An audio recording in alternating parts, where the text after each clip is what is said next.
Let me tell you of the days of high adventure.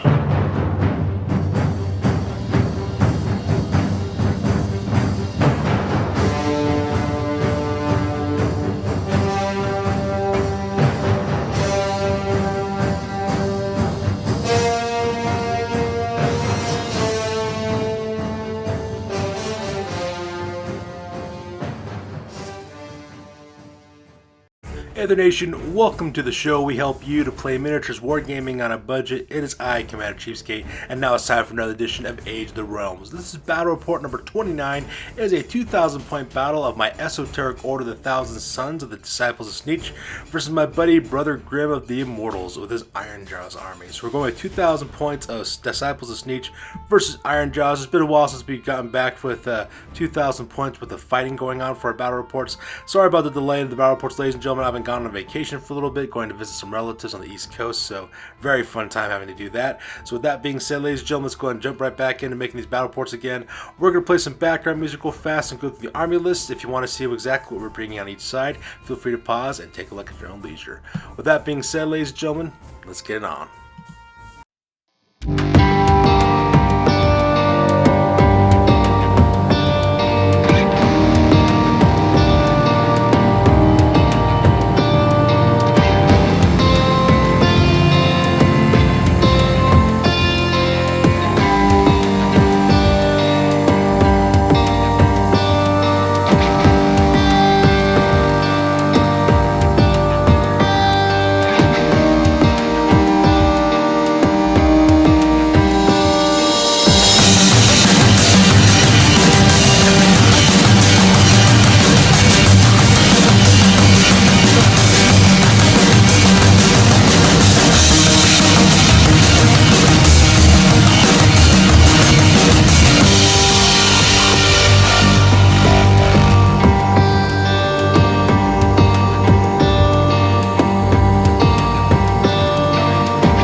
Assemble the army! Alright, so here we are with deployment. As you can see, we're fighting on a 4x6 table. We're also going with a diagonal shaped kind of deployment area. And as you can see, really small area for us to actually fight in. This is a very, very terrain heavy type of environment we're fighting in. We're kind of fighting in like a little town with surrounding farmlands around it. We're imagining that this is kind of like a realm that's being taken over for all of its natural resources, and that's what both armies are fighting on. As you can see, I am fighting on the near side of the table. My entire army is deployed thusly, and my opponent, Brother Grimm, is fighting on the far side of the table with that huge wave of green flesh that's basically coming my way. So that's where our armies are deployed at. Let's go and go over the overhead shot of the battlefield so you can talk about how we're going to do the battle plan on this one. Alright, let's go talk about the battle plan. This is kind of like a new little segment I'm putting into my battle reports. The idea is that you get like an overhead shot of the battlefield so you can't get the idea of what I'm going to going with when it comes to my overall strategy. As you can see, my opponent, Brother Grimm, has an entire tidal wave of Ardboys and a couple of units spread out. He's got 3 different battalions in this army. I believe he's got what's called a Ard Fist on the left-hand side of his army. He's got an Ironjawz Big Mob inside the middle portion of his army, and the very far right hand side he has a weird fist as well. So he's kind of going for this kind of 1-2 punch with both sides of both his fists on his flanks, with his Black Orc Big Mob right in the middle of the table there to kind of take on anything that charges his way. Pretty much my plan is, because he is an Ironjawz Alliance army, my plan is to kind of hold back as long as possible, let him advance towards me so that way I can shoot him to pieces using the range capabilities of my army. Disciples of Tzeentch armies are very shooty. I got pink horrors as well as Carrick Alkalites I can do a lot of long range shooting with. Plus, my way my army is built is very reliant on magic during the hero phase. So pretty much my plan is to just kind of whittle him down bit by bit as he inches away across the battlefield, and then finally commit and kind of destroy what's ever left over in his army. That's pretty much the battle plan that I'm going with on this one. So with the battle plan over with, let's go and talk about exactly where everything is located at within each of the deployment areas. Alright, so starting with my left hand flank, as you can see I have my colors out of space. That's my unit of 6 Screamers of Tzeentch. They're just located right here on the left hand side to kind of give me an anchoring point. Their job is to pretty much speed up as quickly as possible into the enemy, pick up targets of opportunities. While my opponent does have a lot of Ardboys in his army because he's running an Ironjawz army, he does have some very sensitive targets I can go after, which is primarily his characters. He's got a Weird Knob Shaman, he's also got a War Chanter, and not to mention his General Grimgor Ironhides. So these guys can kind of fly through and just kind of take out those targets as well. Plus, my opponent's bringing Undead Friend the Loon, which is that huge giant that he has in his army. Very devastating to fight against in this game. So basically, these guys will get a bonus for doing additional damage onto monsters, so they're also trying to go over after him and just trying to eat him alive as well. And that's pretty much the plan I'm going on with the left-hand flank of this army. Here's a close-up of the center deployment area of my army. This is where most of my soldiers are located as well. As you can see on the left and right hand sides, I have my 2 units of Carrick Acolytes, the Coven of Morpheus, as well as the Chanters of Change. And then right in the center, of course, I have my Horrors, Dunwich Horrors, which are my 10 pink Horrors of Tzeentch. Right behind them, of course, I have my main gauntlet of characters. On the left-hand side, I have Sigmar the Illuminator. That's my Fate Master. He's also the general for my army. He has Archmage, so it gives him 2 additional spells as well. Right behind my pink Horrors, I have Caliban the Horror Shepherd of the Wastes. That's the Ogroi Thaumaturge, who kind of lends support to his pink horrors. On the right hand side, of course, I have Barnabas the Scrivener, which is my Magister for those wonderful spells where I can kill guys and basically get chaos spawn out of it, which is pretty cool as well. And then behind that main line, I have a second kind of core, which is kind of like the support portion of my army. So that way, the front line guys do all the shooting. They also take the brunt of the attacks as well. And then I have a solid core of fighters, which is my Changelings, which is my unit of 20 Zangors. And right behind them, of course, I have my Zangor Shaman as well. That's Skeksis of Dark Crystals, and he kind of gives them bonuses for his Zangors to make the fight even better, because Zangors are beasts, and they're even deadlier when you have characters right behind them as well. And as you can see, poking his head right there in the bottom right hand corner, that's my Lord of Change. That is Skokalikos, the Warden of Pathways. He's there because he's lending magical support. Also, if you notice, I have like this little triangle shape with my 3 characters, which is Sigmar the Illuminator, as well as Skeksis of Dark Crystals and Barnabas the Scrivener.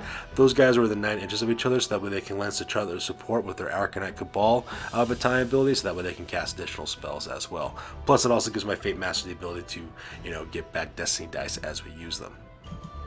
And finally, making the right-hand side of the flank of my army, I have my good old Shadow Beast, my Mutilate Vortex Beast, the Shadow over Innistrad. He's just a good kind of anchoring point for my army. He also gives some really awesome hexes for my opponents whenever he uses Aura of Madness ability, which is kind of cool as well. Plus, the model just looks freaking amazing as well, so I'm pretty happy where he's located as well.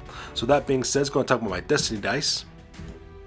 As you can see, these are my Destiny dice. I have 9 of them. I have 4 1s, a 3, a 4, a 5, as well as 2 6s. So very looking forward to using these Destiny dice. For me, this is one of the things that gives a Tzeentch Arcanite army its edge, because they use these Destiny dice to kind of predetermine exactly what's going on in the battlefield. Unfortunately, I've been really conservative with the use of my dice in previous battle reports. This time I'm going to try to be a little bit more liberal with them, so that way I can get the full effect of using these dice off.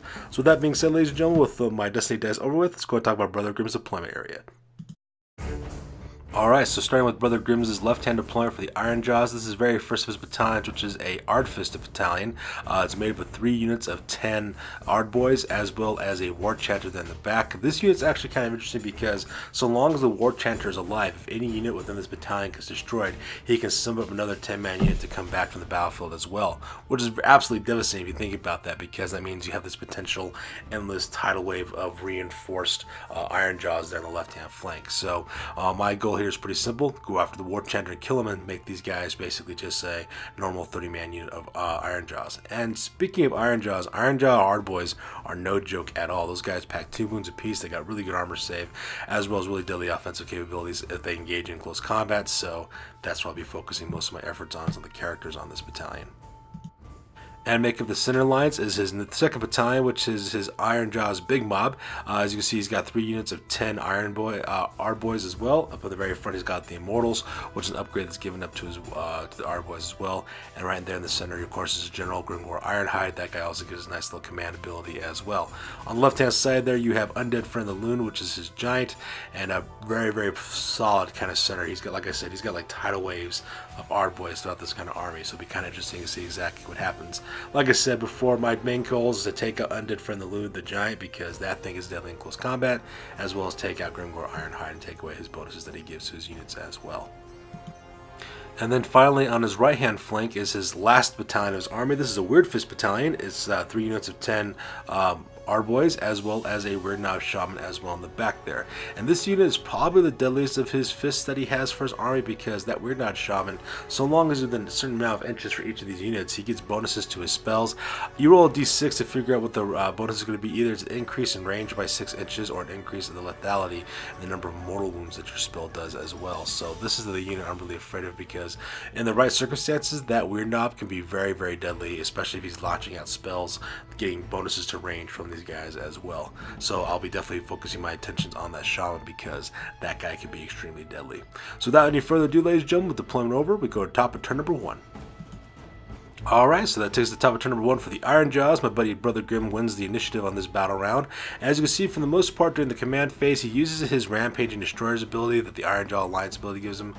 Basically, characters pick a unit within 6 inches of them, and they get to roll a d6 to see exactly how much further they get to go, just advance forward. As you can see, it's pretty straightforward. All that really happens is that Undead Friend moves up a little bit. Same thing with one of the units of 10 Ardboys on the far right-hand side as well as in the center lines. He basically keeps his forces located where they're at, because he really doesn't want to concentrate too much. On the left-hand side, however, the War Chanters, they also set up one of their 10-man units over there in the right-hand flank. I didn't really get a photo of it too well. It got kind of cut off, but they're right beneath that ruined building there from that side. So he has 3 units coming up to me. So, you know, at the same time, though, that's pretty much my plan, is making advance towards me while willing them down. So I'm not too worried about that point so far.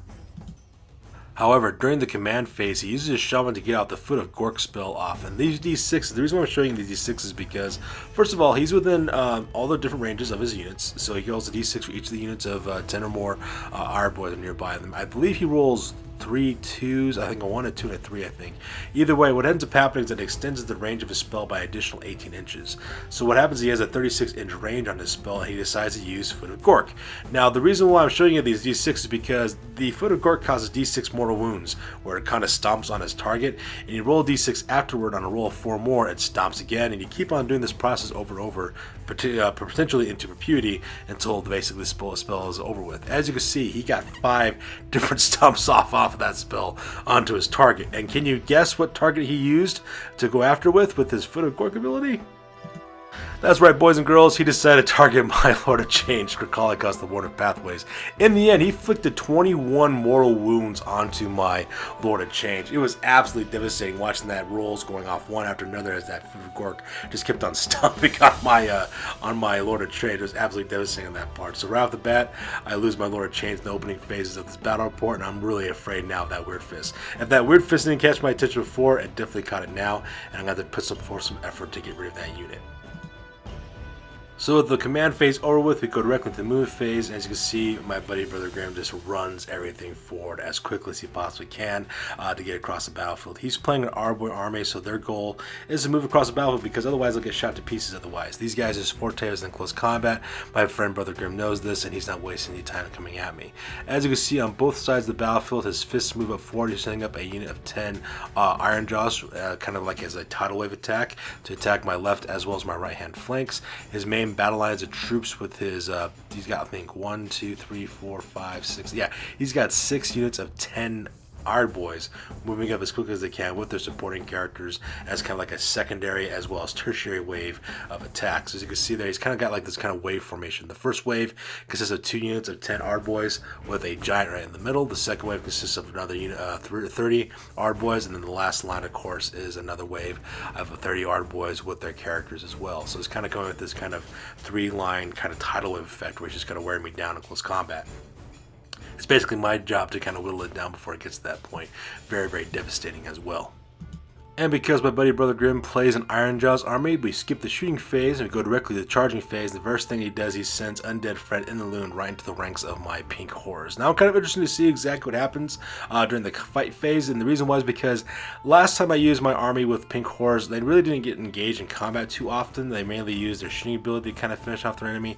I'm really excited to see exactly how these guys do in combat and how well they can tar pit an army. Everyone tips on telling me that a pink horror unit is really good because it can tar pit your opponents, because every single time a pink horror dies, 2 blue horrors pop up, and every time a blue horror pops up, 2 brimstone horrors pop up, so then your opponent's kind of bogged down with all these guys that he's got to fight against. So I'm really excited to see exactly what happens during the fight phase of this army. And speaking of which, this is the results of that combat phase. As you can see, I still have a lot of my pink horrors still left over, and the reason why is because during the morale phase, I burned up one of my destiny dice to give them a roll of 1, so that way I could populate d6 more pink horrors onto the battlefield. I think I populated with 4 more, I believe, ended up happening. So yeah, he did chop through a lot of my pink horrors. He also chopped through a lot of my blue horrors as well. So you can see there, I have something like 8, I think, no, so hold on, I have 6 pink brimstone horrors left. I got 5 blue horrors left over, and then of course I got my 2 original pink horrors left over as well, and then I got 4 more that I summed up using my bravery roll for my morale test as well. And I'm pretty stoked about it. I inflicted 3 wounds onto a giant. These guys are definitely a tar pitting unit. I just can imagine these guys just multiplying over and over again and just kind of like becoming this endless horde of different colored horrors that just kind of bogs down your units, which is very, very effective. So that way Undead Fred is pretty much neutralized. He's trying to wade his way, trying to chop through my pink horrors. Very, very excited to see how this turns out for the process. So with the fight phase over, we go directly to the top of turn number sorry, not the top of turn number 1, the bottom of turn number 1 for the Disciples of Tzeentch. Alright, so first off, this is bottom turn number 1 for the Disciples of Tzeentch. We go directly into the command phase. First thing that I do is I use my Fate Master's command ability to roll a d6, so that way he can re-roll in those numbers for himself or within any Tzeentch Arcanite unit within range. I got a 1 on that one, which can be very, very helpful for me, so I put that right next to my general. I also use this command ability to give using his Crown of Conquest, I give him the ability for Inspiring Presence onto the Chanters of Change on the left-hand side, because Carrick Acolytes are kind of fragile, and I got a unit of 10 Iron Boys hitting my way on the left-hand flank. Might as well beef up those guys as much as possible. Then during the magic phase, to cast off a spell, I use 2 of my destiny dice. I use a 4 and a 6 to get a casting total of 10 off. My opponent is out of range, so he really can't stop me from using this spell or to unbind it. What I decided to do is summon a brand new Lord of Change to replace the first one that got killed. And as you see there, he is Skrakalikos, the Ward of Pathways, is back on the battlefield again after being smushed to death from the foot of Gorka as well. I also use my Caliban of the Waste. He used off a spell called, I believe it's called Infusion Infernum Arcanum, I believe the name of the spell is, and that's where you basically give bonuses to hit as well as to wound off. I put that onto my horror unit as well, using Caliban in order to do that, because that's pretty much his purpose for his army as well. So that makes it the magic phase on this side of the table. And then burn up another Destiny dice in order to create the Aura of Change abilities that my Beetle the Vortex Beast. I decided to give him a 6 on that part, which allows him to inflict d6 mortal wounds. So for every single kill that he gets, a new Chaos Spawn erupts. And when combined with the Bolt of Change spell from my Magister against that unit of Ironjawz right there in the middle of the table, managed to kill 3 of those guys, put a floating wound onto that unit of 10, and also summoned up 3 Chaos Spawn as a result of that. I put them on either side of the table of that formation, so that way they can get that unit of Ironjawz and kind of a pincer attack, which is really good because Chaos Spawn aren't really good at fighting per se, but they are really good at just kind of slowing down the advance of your opponents, and absolutely love these things for that. So that's what's going on here on the right hand flank.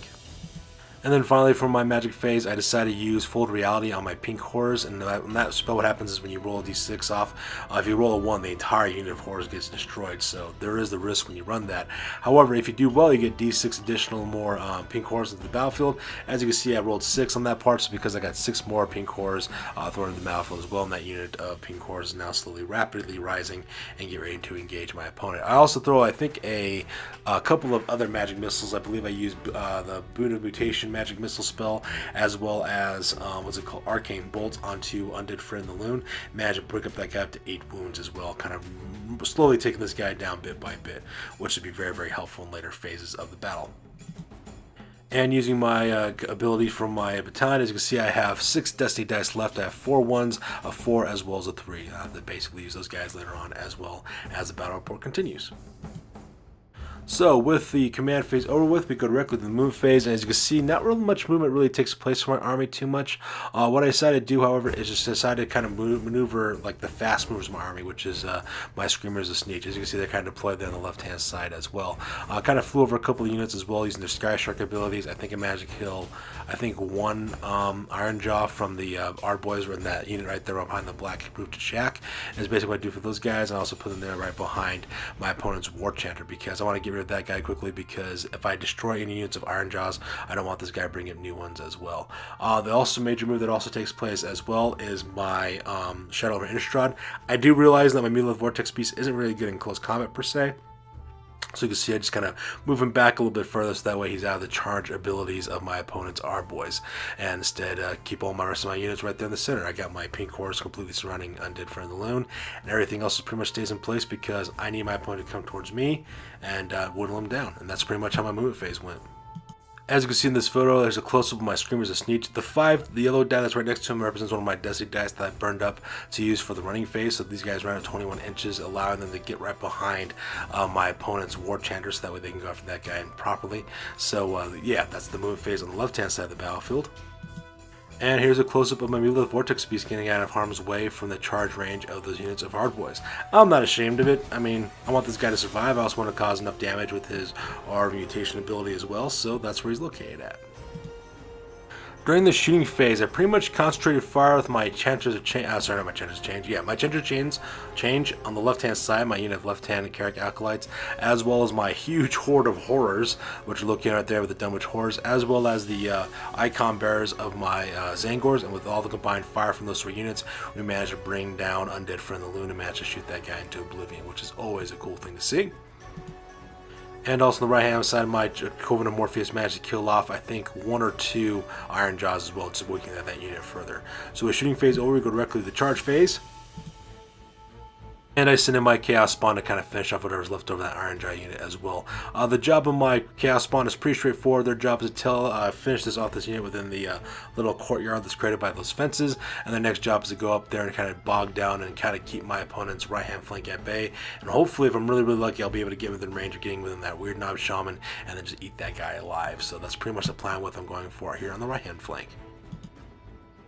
Over here on the left-hand side, I send in my Screamers to Tzeentch to surround that War Chanter because I plan on eating that guy alive, so that way I just get rid of that threat off my table as well. So that pretty much makes it the charge phase on this one. During the combat phase, I managed to finish up that unit of Ironjawz. I believe I got some kind of ridiculous amount of attacks on this. I think it was either 18 attacks or 20 attacks, whatever the case may be. Managed enough to eat up that Ironjawz unit alive with my Chaos Spawn, so that part was kind of cool. And of course, my Screamers had no problem eating up that War Chanter alive. My buddy Brother Grim just kind of dropped the ball a little bit when it came to his dice rolling. His dice pretty much abandoned him on this combat phase, so he was pretty much ineffective against my Screamers. But my Screamers ate him alive, which is also kind of nice. And now the abilities of this battalion has been pretty much just been neutralized.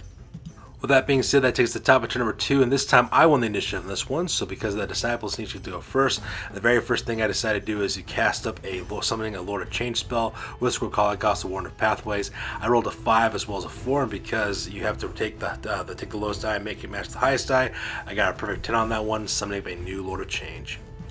And that makes me allowed to summon up Gal Roush, which is my newest Lord of Change as well. He's located on the left-hand side, so now I got 2 Lords of Changes onto the battlefield as well. So that makes it the magic phase with Squircala, cost the Warden of Pathways.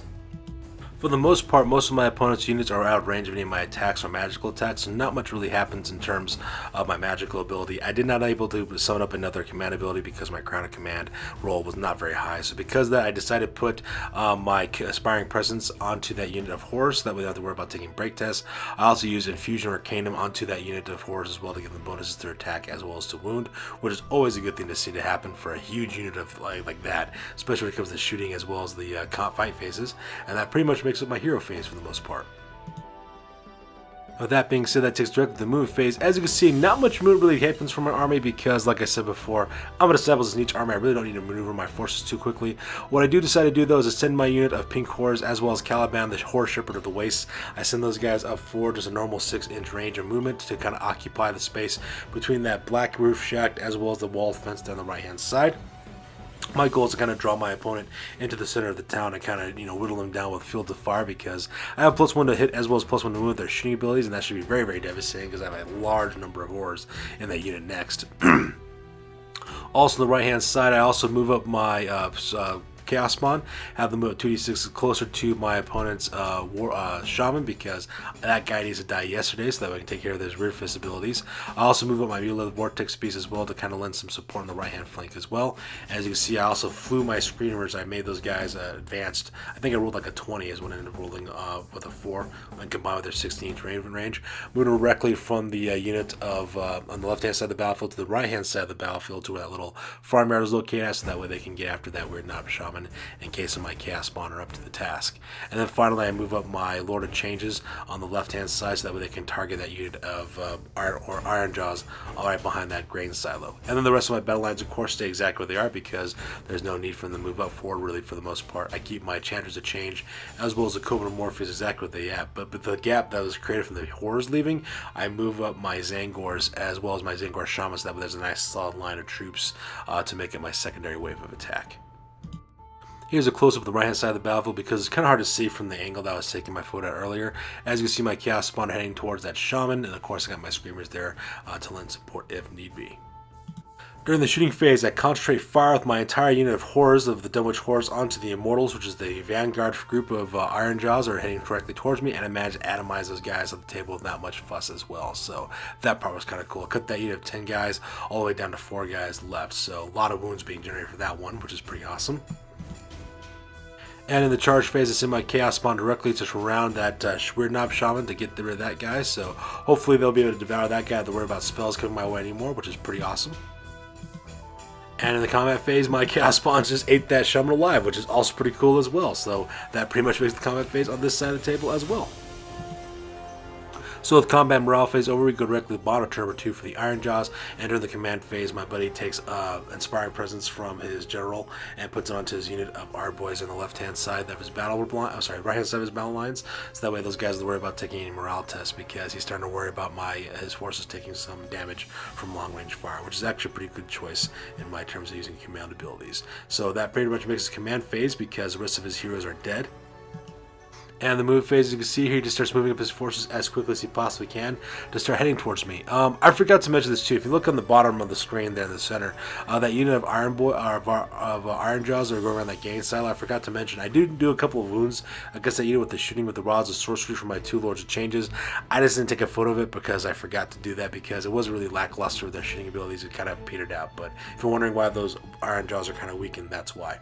But for the most part, for the rest of his army, he just starts sending them in as quickly as he possibly can, because he is an army that is geared for close combat, and he needs to strike with the force of a tidal wave. As you can see there, most of his forces run up in order to make up the difference in the range, as well as move up as well. We can see my left-hand flanks being threatened by those Ironjawz there. I also got 2 units of partial units of Ironjawz getting ready to charge into my pink horrors. I also got another fresh 10-man unit of Ironjawz getting ready to charge on my Screamers, which will be really deadly as well, and the rest of his forces also move up in order to engage my army. Because my opponent doesn't have any shooting elements in his army, we go directly to the charge phase. You can see his unit of Ironjawz on the left-hand side charge into my Enchanters of Change, so those guys are now engaged in close combat. I'm actually kind of afraid because Ironjawz are absolutely deadly in close combat. He also sends his 2 units of partial Ironjawz units indirectly into my pink horror units as well, because we need to chop those guys too as well. And like I said, very devastating in close combat. Interesting to see what happens in that part. And also see on the right-hand side, he also sends his 10-man unit into my Screamers as well. So now I have 3 units engaged in that way, and then his other unit of 10 Ironjawz engages my 3 Chaos Spawn in the backfield as well. So with that being said, we go directly to the combat phase. Right off the bat, I got extremely lucky. I only lost 4 Enchanters of Change. I only managed to kill 1 Ironjawz because that guy had a floating wound. So needless to say, I got really lucky because that Enchanter of Change could have been totally decimated from the might of those Ironjawz. So that took place on the left-hand side. And also, you can see in the center of the table, most of my Brimstone Horrors got killed off, as well as a couple of my Blue Horrors, as well as some of my Pink Horrors as well. So absolutely devastating close combat. I did not manage to wound very many of these Ironjawz in exchange because these guys are freaking tough, and so that's the reason why that took place. So that was kind of sad. And of my guys, out of my Screamers of Tzeentch, my Killers of Space, I lost 2 of those guys. Managed to kill, I think, 1 or 2 Ironjawz as well, because like I said, these guys are geared for close combat, and this is exactly what they excel at. And the column in the backfield, they killed 2 of my Chaos Spawn. I think I managed to kill maybe 1 Ironjawz in the exchange, but that isn't a surprise because, like I said before, and I keep on saying it, Ironjawz are geared for close combat. My army is really not, and so because of that, that takes place here on the right-hand side. Alright, so with combat order, we go directly to the top of turn number 3, we roll for initiative. As you can see, I secure the initiative on this part, and so because of that, we go directly to the command phase. As you can see in this photo, pretty much a combined fire some magic spells from my Fate Master, as well as from my, I believe my Tzeentch, my Zangar Shaman. They use magic missiles to kind of finish off the unit of Ironjawz, so that way they could stop bothering my Enchanters to change, so I just kind of blew those guys away off the planet using magical spells from my forces.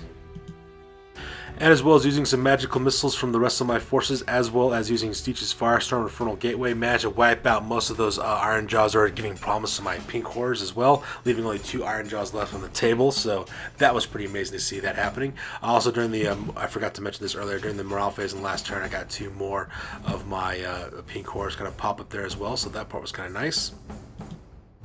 And using my Mutileth Vortex Beast's Aura of Mutation ability, I managed to get a Hex off onto that unit of Ironjawz. They're just basically -1 to the movement, which isn't really much, but at this point I'll take what I can get because I need to do something about these guys eating up my Screamers of Tzeentch, and I gotta do something about it fast. So with the command phase over, we go directly to the movement phase. As you can see, I pretty much do some fancy maneuvering with most of my army. Starting with my main center line, I pull back my Enchanters to change, as well as my Fate Master to kind of fall behind my Changelings, because that's what my core fighter is there for, in order to support my Carrick Acolytes, because those guys can't really take the damage they're taking. I also move up the Coven of Orpheus over to the right-hand side, so that way they're getting within closer range with that Ironjawz unit in order to shoot those guys in piece with their Sorcerer's Bolts. At the same time, I also move up my 2 Lords of Changes down the left-hand side, so that way they're in shooting range of their Rods of Sorcery upon my opponent's main battle line, so that way I can take those units apart as well. On the right-hand side of my army, I do move up my Mutileth Vortex Beast onto the other side of that little fenced-off area, so that way they can put some more Aura of Mutation abilities off onto those units of Ironjawz on the right-hand flank, and then I move my Screamers of Tzeentch 16 inches away from the battlefield over there as well, so that way they're tucked up behind that Grace House, so that way in front of the chateaus, that way they can target Grimgor Ironhide and take him out as well. I think I managed to kill, 1 Ironjawz in the process using their Sky Shark's ability as well. So not much maneuvering really taking place in my army. I just kind of reposition my forces because my plan is to start doing some engaging. During the shooting phase, I concentrate fire with my pink horrors onto the unit of, not pink horrors, with my Rod of Sorceries from one of my Lord of Changes onto the last 2 Ironjawz that left over and engage my pink horrors. Managed to wipe those guys out pretty good.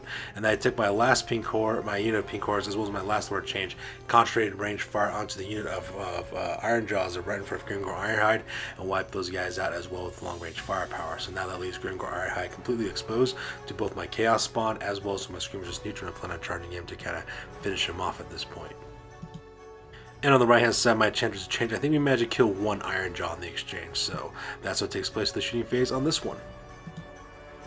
And because I'm starting to smell blood into the water, I just started charging my forces and started engaging in close combat. It's kind of a bigger risk because Tzeentch Arcanites aren't really good at close combat per se. They're more used for magic as well as shooting, but I have the sense that if I can break my opponent at this point, now's the time to do it.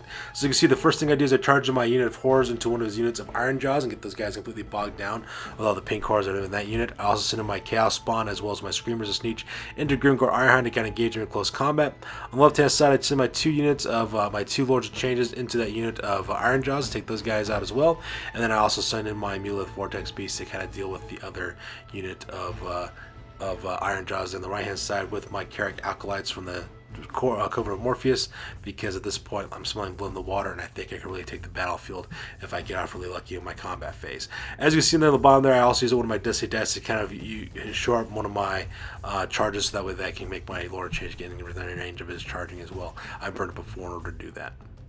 Alright, in the combat phase, managed to chew down that unit of Ironjawz, only 3 guys left. However, in the process of doing that, I did lose Galraush as well, which is kind of sad, but I can't really be too sad about losing my Lord of Change because, well, he was newly summoned, and I really don't have to worry about losing points in that part, so that was kind of nice. However, that just kind of leaves Lord Skrkalikos as well as a unit of Ironjawz left in close combat as well. Once again, just showing you how devastating Ironjawz are when it comes to close combat as well.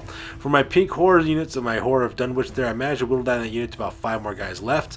I did take a couple losses. You can see that I got a lot of blue horrors left in the battlefield and a lot of Brimstone horrors as well, and I'm just really impressed with that unit. I'm just surprised how these guys just don't go away.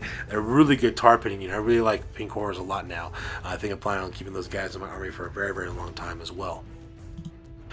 Meanwhile, combat between my Screamers as well as my Chaos Spawn, as you can see. Oh, I made a mistake here. There's actually supposed to be 3 Screamers. I'm not sure why I didn't take out one of them. But he managed to kill one of my Screamers as well as my Chaos Spawn as well. I managed, however, with my 3 remaining Screamers, was able to kill Grimgor Ironhide as well, which is also kind of cool. So because of the general of his army is now dead, which is always a good thing to happen. And the fight over here in the right-hand flank of the army, my Mutilate Vortex Beast was an absolute champion during this fight. His Betentacled Maw ability, which is absolutely devastating, managed to kill a bunch of these Ironjawz. I think I killed 6 in the process by the time all those got done, so only 4 of those guys left. However, I did lose my Covenant of Morpheus. Those guys didn't stand a chance whatsoever. Those guys didn't really do much of anything against this unit of Ironjawz. I think maybe I killed 1 guy with those guys, but it was my Mutilate Vortex Beast that really kind of pulled through. Unfortunately, there are now 4 Ironjawz left to face down my Mutilate Vortex Beast, as well as the other unit of Ironjawz in the back there, so my Mutilate Vortex Beast is not long for the world, so the Shadow of Innistrad is going to die here pretty quickly, but at the same time, I kind of like the fact that we kind of chewed up most of these guys in the process of doing so. And that, ladies and gentlemen, takes us to the end of the game. My buddy, Brother Grim, realizes that he still has a majority of his forces dead. I still got a majority of my forces left over.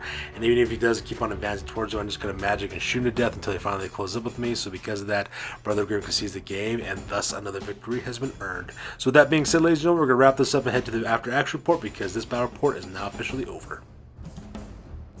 Sure, I could have stayed in the past. Could have even been king. But in my own way, I am king. Hail to the king. Alright, ladies and gentlemen, now it's time for the after action report. This is the part of the battle report we talk about what went well, what went poorly, and what we can learn for the next time that we do battle. This is the after action report for Age of the Realms battle report number 29, ended up being a victory for yours truly. So let's go talk about the losses really. For the most part, I really didn't lose much of anything in my army, like in terms of whole units or characters. I just lost bits and pieces from all my units. You could probably count Sorkalikos as being a first loss because he got stomped to death, but I managed to bring him back later on in the battle, so that part was kind of nice. As for Brother Grimm's losses, he lost Grimgor Ironhide, his general, Old Blacktooth, his Weird Knob Shaman, the Mad Howler, which is his War Chanter, as well as 5 units of Ard Boys as well. In the end, what really saved me in this battle report, it was magic and shooting. It won me this battle. It whittled down his forces into smaller chunks, that way I can take them on in close combat. It allowed me to buff and hex his forces as well, allowing me to increase the abilities of my forces and to weaken his, and also protecting my own forces from having to engage with them in close combat. If anyone ever has struggles with playing a Tzeentch Arcanite army, this is how you basically play this army. It's not really made for close combat. I mean, they can do a good job if they need to when they're forced to, but what they really excel at is in the command as well as the shooting phases. You use the command and shooting phases to whittle down your opponent, to bring down their numbers down to smaller sizes, and then you engage them in close combat to kind of put that finishing blow off to kill those guys as well. And plus, since Tzeentch Arcanites are so very fast, they can really definitely do that. However, the weakness that they have is that when it comes to bravery tests, they're not really that good because their bravery scores are really low, so that's why you want to mitigate your losses as well. In the end, if Brother Grim is better off taking the Destruction Alliance ability from Rampaging Destroyers with the new changes that were made to the General's Handbook, and it will allow these guys to move across the battlefield faster, and with an Ironjawz army, speed is always a big issue because they're not very fast, so if you would have taken that, I think in this battle report would have turned out specifically very differently if you had taken that Alliance ability instead. And once again, this also shows you how devastating Ironjawz can be in close combat. I mean, that's what they're good for. They got good armor saves in close combats. They also got really good combat abilities, but you throw a lot of mortal wounds at them and they die pretty quickly. As always, you guys, this was an awesome game, great opponent, looking for the rematch. As always, please feel free to comment, like, and or subscribe. Your guys' input is always appreciated, and check us out on Instagram, Facebook, as well as Google Plus for all the latest and greatest updates for our hobby. That's good to do for this one, you guys. You guys stay classy. We will catch you on the flip side. Peace out.